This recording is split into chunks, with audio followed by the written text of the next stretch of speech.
E aí, Regis Tadeu, você está muito assombrado ainda, muito escandalizado com a declaração do professor Olavo de Carvalho sobre os Beatles, né? Então a questão é a seguinte, cara, para te dar uma informação básica, porque o vídeo que você produziu no seu canal ali, Beatles versus Adorno, né? Você já começa dando mancada, mostrando que você de fato, o seu mundinho, a sua esfera de interesse pela verdade, pelas coisas, é muito pequenininha. Tá? O cara que começa falando que o Olavo de Carvalho é astrólogo metido a filósofo já provou que não leu nem post de Facebook do cara. E eu tenho quase certeza, Regis Tadeu, quase certeza. Você nunca se interessou não só pela leitura das obras do professor Olavo, como você sequer conhece o que é a escola de Frankfurt, o que é todo esse assunto. Não estou aqui endossando o que o professor Olavo falou. Eu sou super fã de rock, de metal, inclusive não teve o Morgenstern lá no Morning Show? Também foi aluno do professor Olavo. Teve um outro comentarista lá, esqueci o nome, aquele outro que fez altos elogios aos Beatles. Aliás, os dois ali, dois ex-alunos do professor Olavo de Carvalho, falaram muito melhor dos Beatles do que você, Regis Tadeu, ali no Morning Show, né? E eu vi que você ficou meio apagadinho ali, né? Você não. Normalmente você tá com aquela. Quer bancar o velho entojado, né? Rabugento, né? Tipo assim, diante de pessoas de baixa qualidade intelectual, como funkeiros ou os cultores do sertanojo, aí você banca ali, né, o, o grande intelectual, né? Na verdade, o metido a intelectual é você, Regis Tadeu. Sabe por quê? Porque a única coisa que você entende é de banda. Eu não tenho a menor dúvida da sua capacidade, da sua inteligência e da sua capacidade. Só que você restringe o seu mundo, você faz que nem o João Gordo. O João Gordo não é um cara burro, só que o problema é que o mundinho dele é muito pequeno. É tão pequeno, né?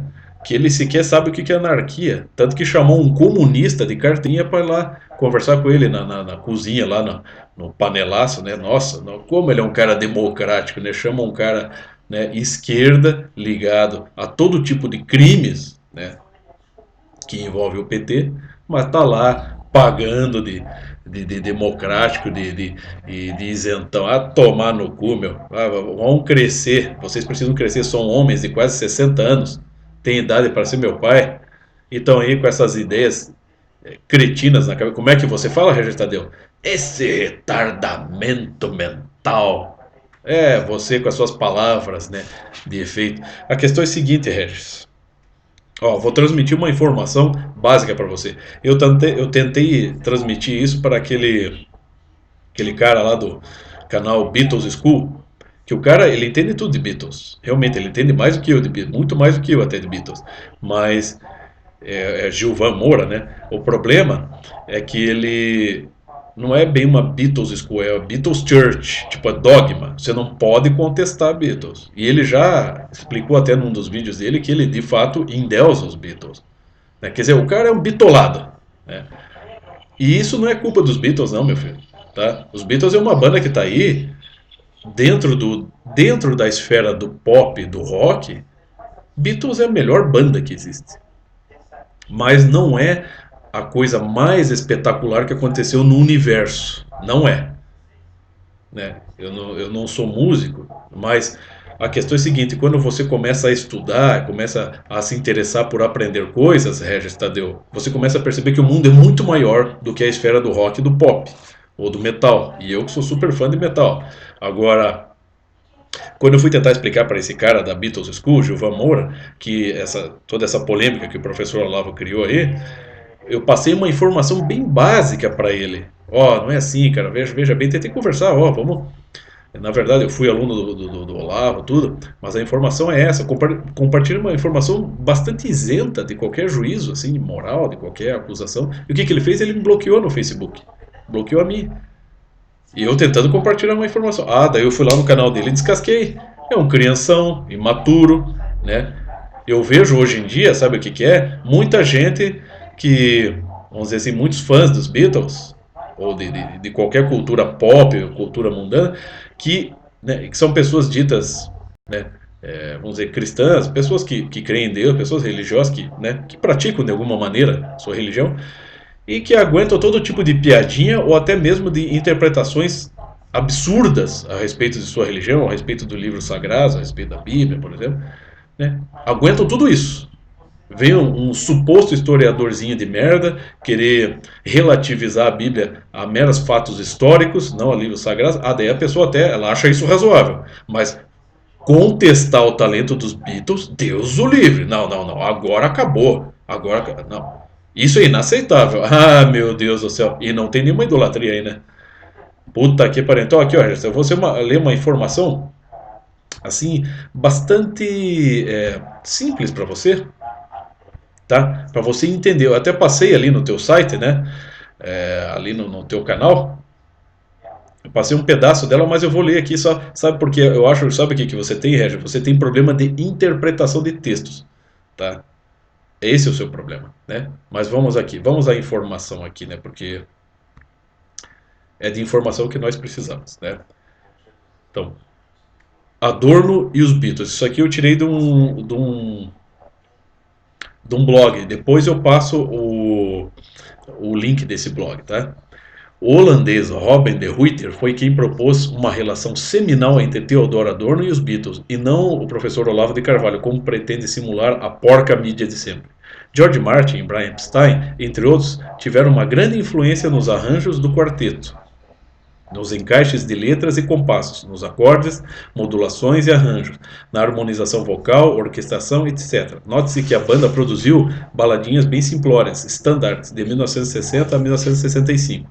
De 1966 até a dissolução da banda em 1970, a banda sofisticou-se muito e nunca mais saiu de dentro do estúdio. Adorno tinha um conhecimento musical formal, erudito. Foi um defensor da iconoclástica segunda escola de Viena, o dodecafonismo, né? E tinha fortes razões para propagar música tonal de massas, conforme a filosofia negativa da escola de Frankfurt, né? Então, creio que logo teremos mais fontes. Ou seja, então aqui você vê que é uma informação bastante isenta de qualquer julgamento. E o resumo que ele fez ali sobre a carreira dos Beatles não está muito longe da verdade, não é?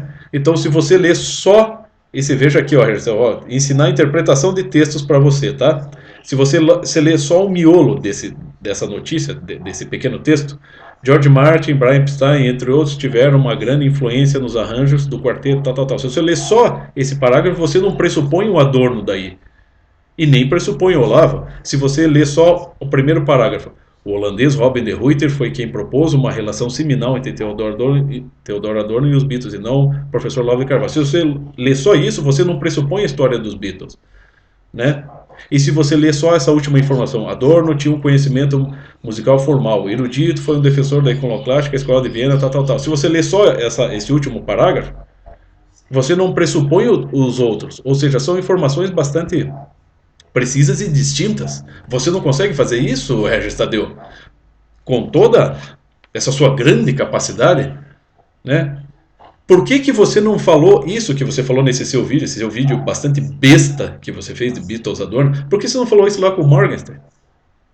Por que você não falou com aqueles caras lá no Morning Show? Por que você ficou tão apagadinho lá? Porque você é um covarde, você não tem argumento. Aliás, né, Regis Tadeu, você diz, as pessoas que dão importância por uma tese dessa Beatles Adornos mostra como, né, o Brasil está regredindo. Olha, Regis Tadeu, uma pessoa que como você passa pano moral para Felipe Neto só por causa daquele escândalo lá da Bienal do Livro, né, que de repente está usando o Felipe Neto. O Felipe Neto, não precisa nem explicar, que dispensa apresentações, né? Quem é o Felipe Neto e o que ele faz. Então, só uma pessoa está utilizando o Felipe Neto para querer moralizar sobre os outros, sobre a questão LGBT, homofobia, já mostra que realmente o Brasil está regredindo. Inclusive, pessoas como você, Regis Tadeu, fazem o Brasil regredir intelectualmente. Você, como eu disse, você pode entender muito de bandas e de álbuns, mas você não entende de realidade, tá?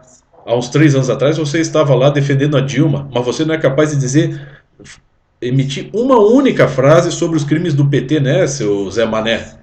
Um homem da sua idade, cria vergonha na cara, Regis Tadeu.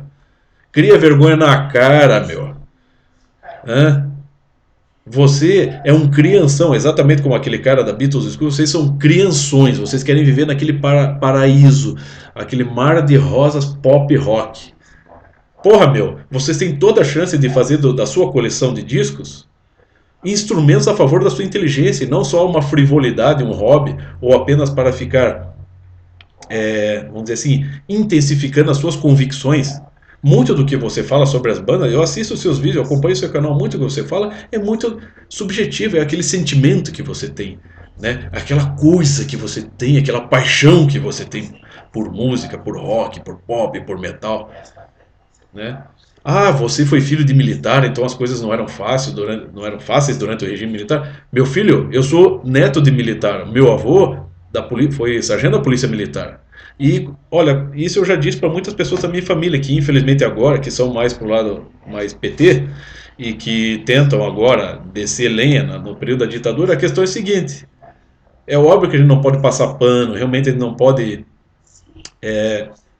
vamos dizer assim, não devemos elogiar a coisa, mas devemos reconhecer méritos e deméritos nas coisas, né? O professor Olavo ensina isso e um monte de gente ensina. Méritos e deméritos. Agora, o período militar foi só ruim?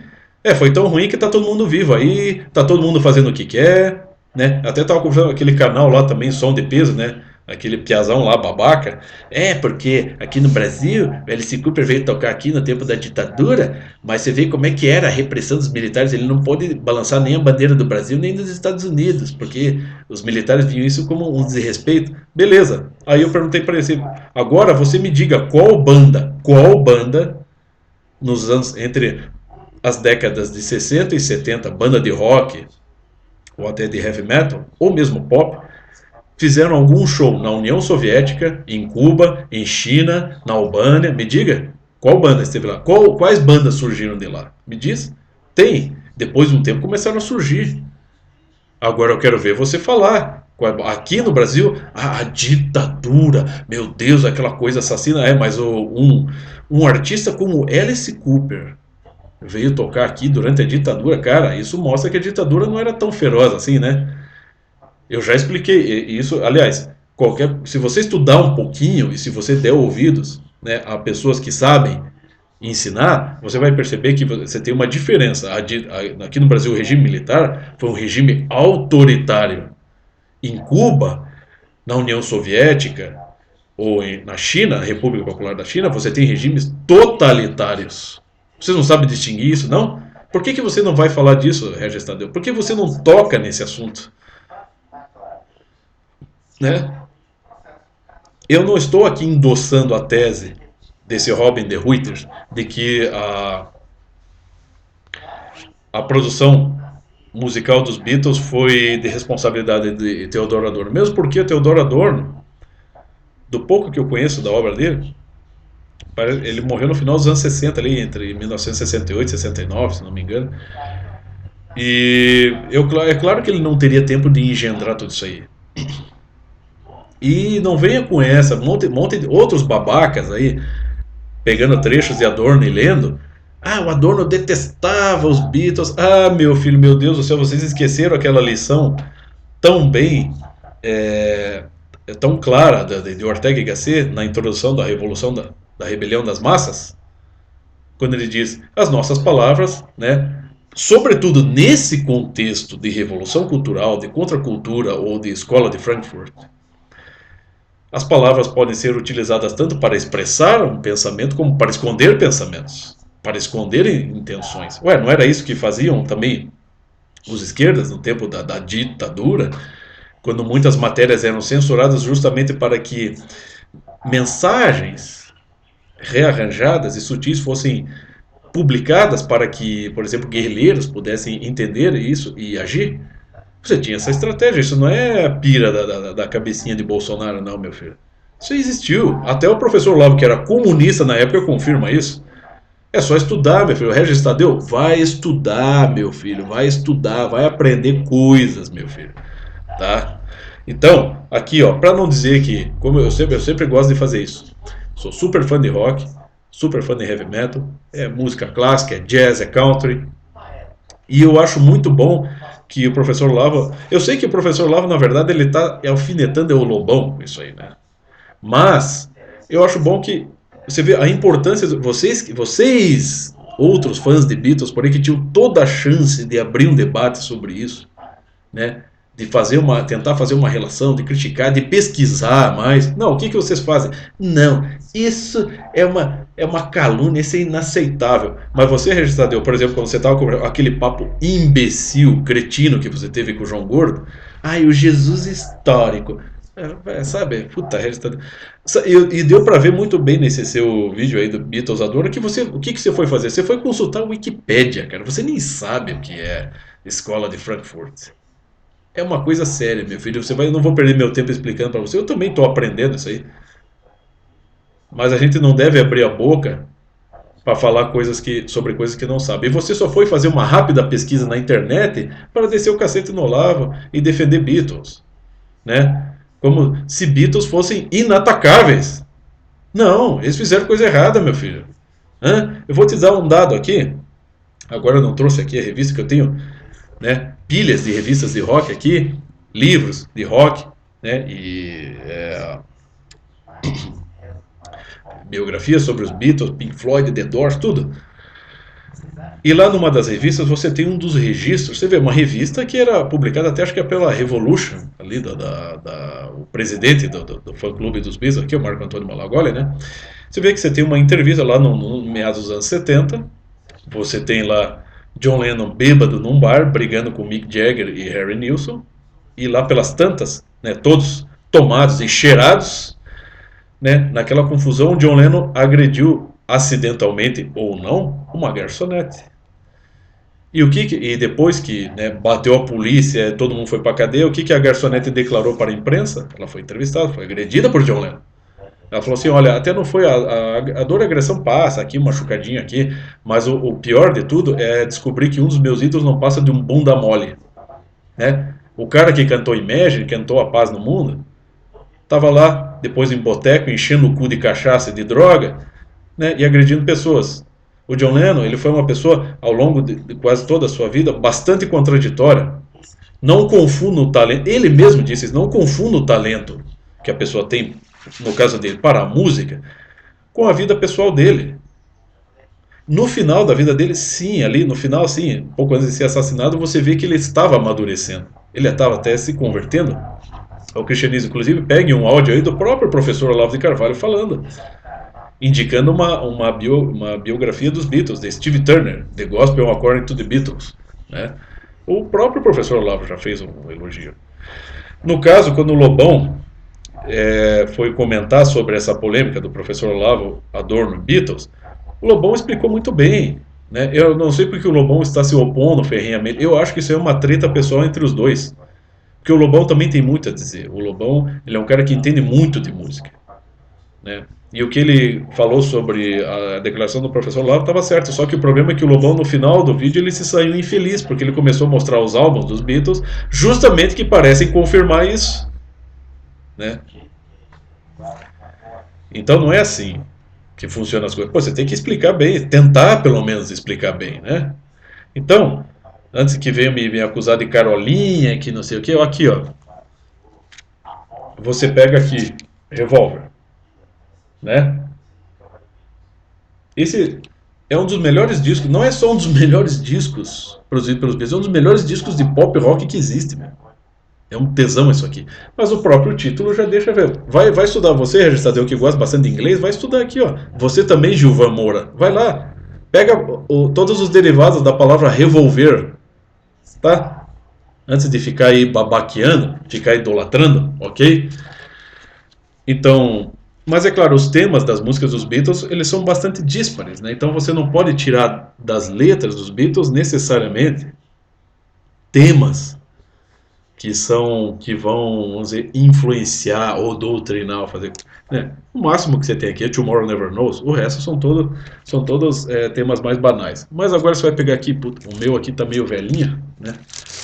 Tantos anos escutando, que é o Sgt. Pepper, né? Então, o Sgt. Pepper você vai ver uma série de personalidades aqui, né? Entre elas você vai ter Carl Gustav Jung, você vai ter Karl Marx, você vai ter Aldous Huxley, você vai ter Aleister Crowley, Oscar Wilde, né, Lewis Carroll, enfim. Claro que aqui está se falando dos ídolos dos Beatles aqui, né? Mas a questão é a seguinte: esta capa, que é bastante conceitual, ela já é também uma coisa revolucionária em todos os sentidos, inclusive em sentido positivo e em sentido negativo, né? Numa das últimas entrevistas do Timothy Leary, um pouco ele praticou a eutanásia, né? Timothy Leary mostrou também o encarte do Sgt. Peppers e explicou que de fato os Beatles deram nesse sentido deram uma grande contribuição à psicodelia e à difusão das drogas, como aquela coisa das portas para a percepção, como o próprio Aldous Huxley depois escreveu aqui, né? Agora o livro não está aqui, que é aquele livro que ele escreveu sobre as experiências que ele teve com mescalina no México, né? Eu não estou com ele aqui agora, ele está ali no meio da minha biblioteca, está bagunçada. Então você vê que houve essa contribuição, né? Ele deu mais ou menos aso para isso, né? Ele deu abertura para isso. Então você não vai dizer que ele não faz parte do processo. Não quer dizer que as músicas. Eu acho que a genialidade, sobretudo da dupla Lennon e McCartney, ela era tão intensa que eles captaram essas coisas no ar. Como eles eram muito jovens, eles participaram, mergulharam de cabeça nessa coisa revolucionária. Então é por isso que é ridículo quando vem o Gilvan Moura, do Beatles School, querer lá combater os argumentos do professor Olavo com essa coisa. Porque o John Lennon escreveu a Revolution por 1968, que é o período ali, né, o ano que não acabou, conforme Zuenir Ventura, né? Outro livro que você devia ler, né, Regis Tadeu, provavelmente você não leu. Então, o ano que não acabou, 1968, então você tinha, sobretudo, um dos focos era o Charles de Gaulle, na França. Então você tinha, assim, toda uma espécie de movimentação pré-programada aconteceu na Europa, por exemplo, na França, em Bruxelas, nos Estados Unidos, aqui no Brasil, né? Tudo coincidente demais, né? Então que o John Lennon, na verdade, ele estava exatamente pregando isso, mas que ele não tinha nada a ver com o processo, ele estava apenas tocando no assunto, né? Então, quer dizer, como é que as pessoas conseguem ser ingênuas, né? É claro que ele mergulhou de cabeça nisso.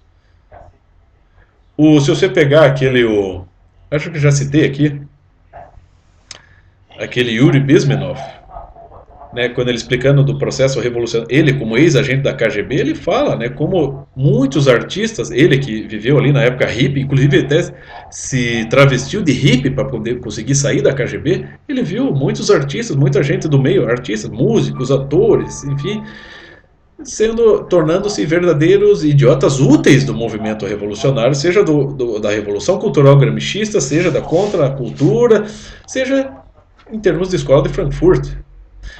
Aí você tem, pera lá, veja, os Beatles não se distinguem de basicamente todas as bandas, né? Então, não se trata aqui, eu já disse, de confirmar a tese, mas apenas de perceber que existe sim, os Beatles são um ponto marcante dentro de todo esse processo. No meio de tantos álbuns psicodélicos, com encartes coloridos e desenhos alucinados, você tem este álbum revolucionário, que é o álbum branco, o White Album.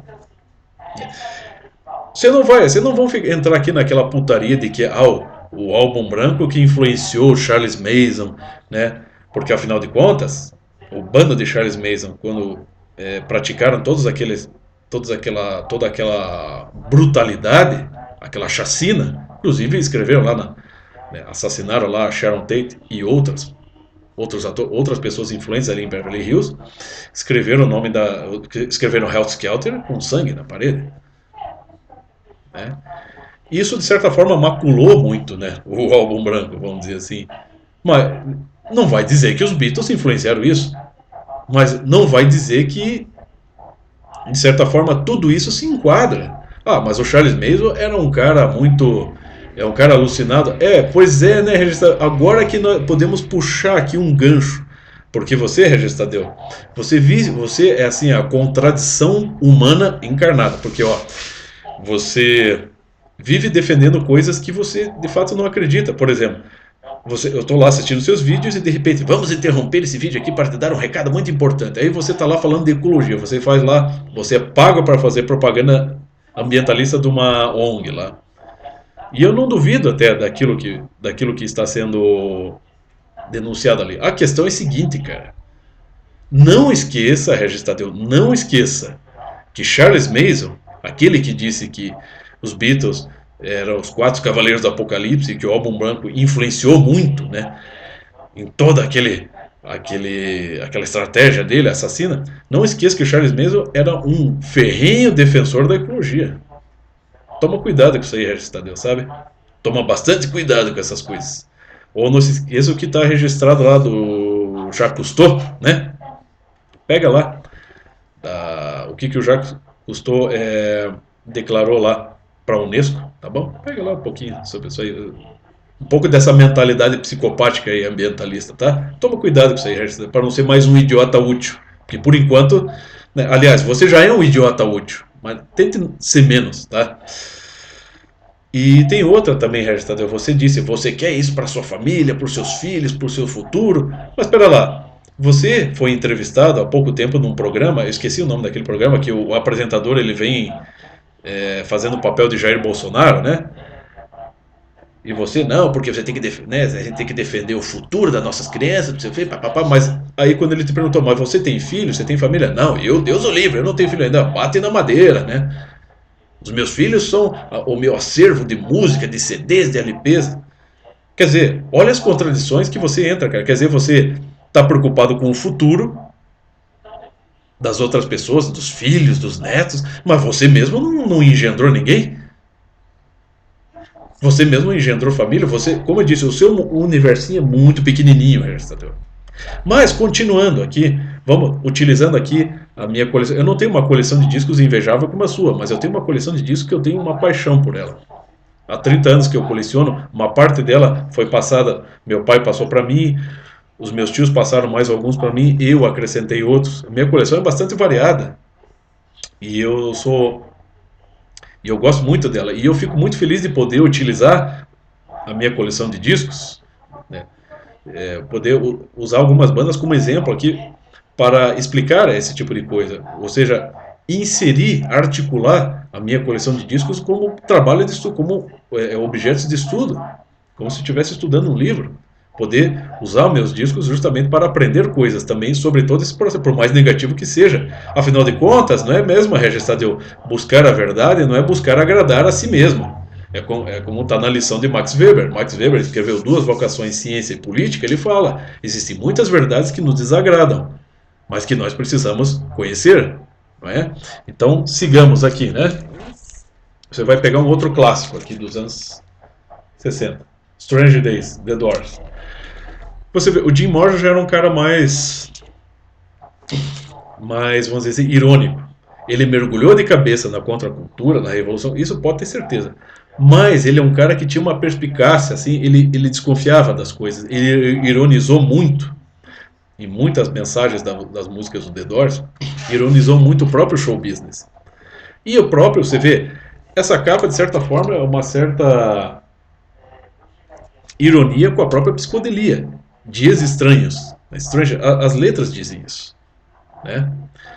Mas também uma outra pessoa, um outro grande artista que influenciou muito, inclusive influenciou posteriormente a própria música eletrônica, né, que a gente sabe os efeitos na medida em que, vamos dizer assim, essa coisa de mixagem foi se propagando, foi se intensificando, a tecnologia foi melhorando, a gente sabe que todo essa indústria da música realmente ela se torna bastante hipnótica em certo ponto, né? Você não vai dizer que numa danceteria, né, numa rave, as pessoas não ficam, né, sobretudo a combinação de toda aquela mixagem que se faz,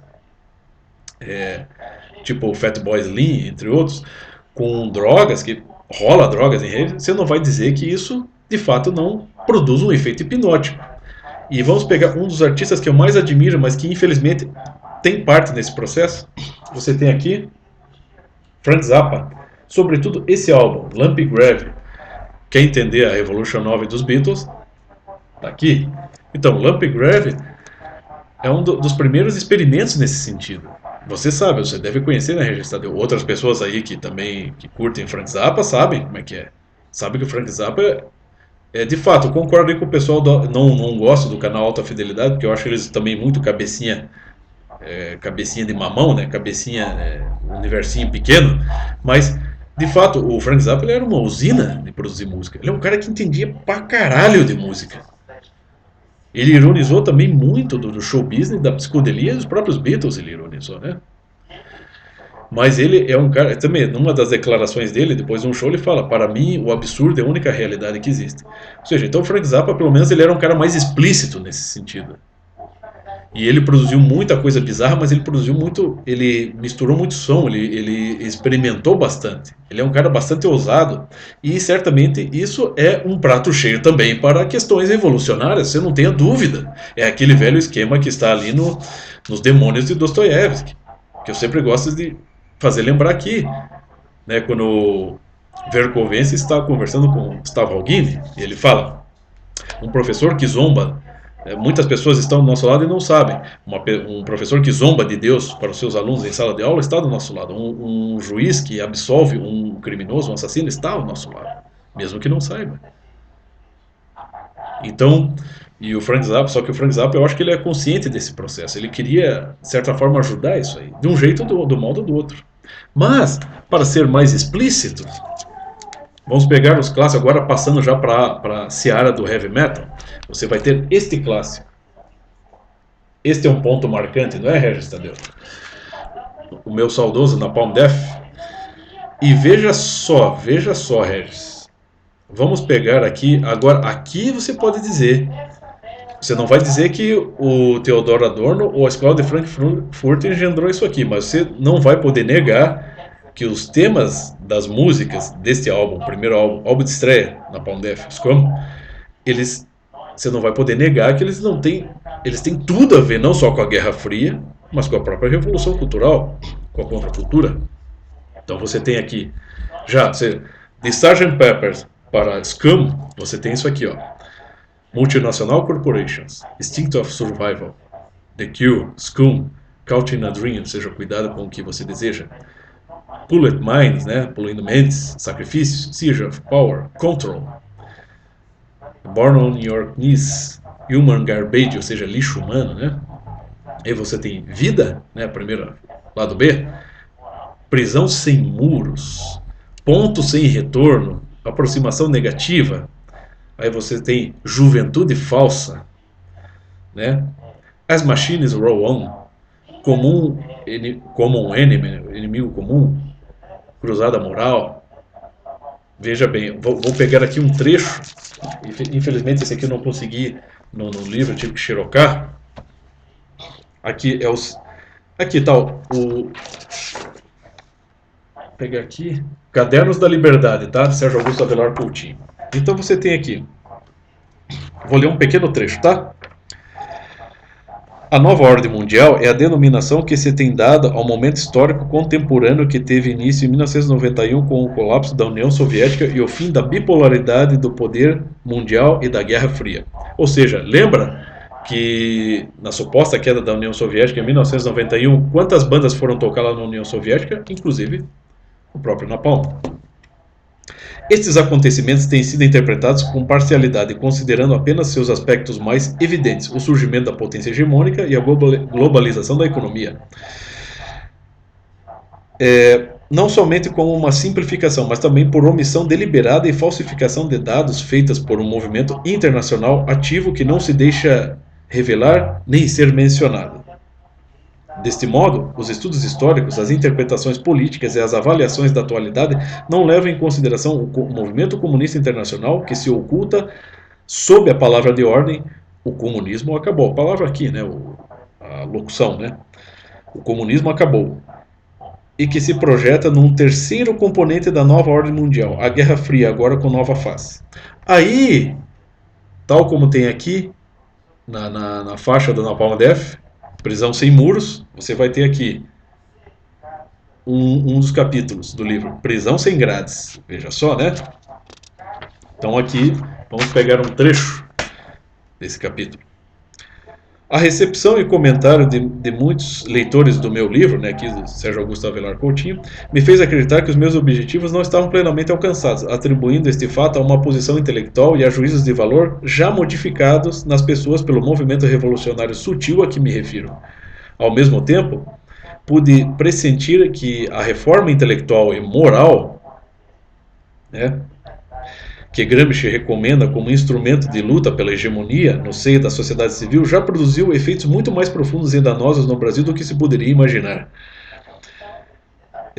Em 30 anos de atuação, os intelectuais orgânicos, os neomarxistas de linha gramscista, conseguiram obter uma conformação involuntária e despercebida do senso comum dos integrantes da sociedade nacional às ideologias intermediárias e às palavras de ordem das esquerdas.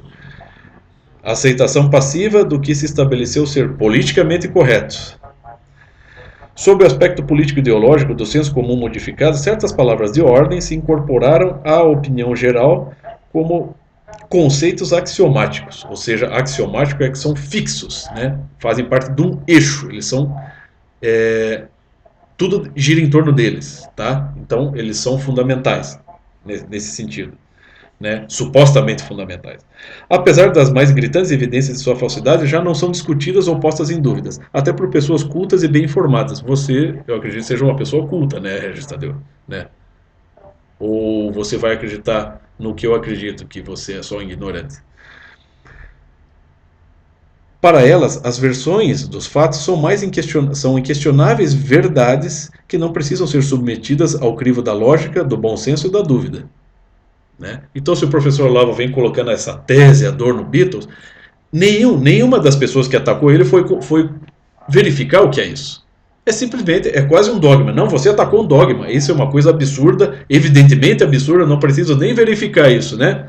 Beleza, você só está seguindo isso aqui. Para elas, as versões dos fatos são inquestionáveis verdades, que não precisam ser submetidas ao crivo da lógica, do bom senso ou da dúvida. Ou seja, pegando nesse sentido, o que o Law falou é uma besteira e você não precisa questionar.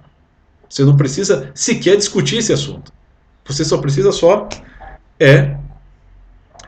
descer o cacete nele e desmoralizá-lo. Né? Que é isso que se faz, se tenta calar a boca. Só que ninguém vai verificar se a tese é verdadeira ou falsa. Eu acho que é falsa. Eu não acredito nisso aí. Né? Mas eu não tenho dúvidas de que muito da cultura pop, rock, desde os anos 60, ou até os anos 50, vamos incluir até o Elvis nisso aí, para cá, realmente faz parte disso. Ela se articula de um modo ou de outro com isso. Mas para essa coisa meio que de desumanizar, de coisificar o ser humano e torná-lo afeito a todo tipo de ideologia totalitária, comunista, você pode ter mais um exemplar do heavy metal escandaloso, mas clássico. Sabe o que é isso aqui, né, Regis Tadeu?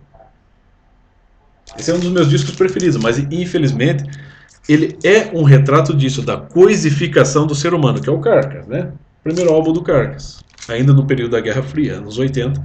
E o que você tem? Você tem uma colagem aqui que mostra exatamente o meio de se tornar, banalizar a estrutura do ser humano. Ele é escandaloso, é feito por, né? Eram moleques, mas você não pode dizer que isso é uma coisa totalmente despropositada, né? Uma coisa dessa aqui não é totalmente despropositada. É feito para escandalizar, foi feito numa época onde, né, na Europa, Guerra Fria, todo mundo neurótico com comunismo, com fascismo, né? Bipolaridade, Estados Unidos, União Soviética, e de repente surge uma coisa dessa.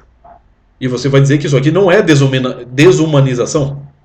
A morte estampada aqui de um modo bastante sarcástico. E você tem até, inclusive, eles colocam até aqui um trecho aqui da Alison Moyet, né? Peraí que deixa vocês me perdoem aqui porque certas palavras muitas vezes me escapam aqui no inglês. Certas palavras é aquela coisa, né? Não dá, eu não consigo, eu confesso, eu não consigo. Tem certos vocábulos que não entram na minha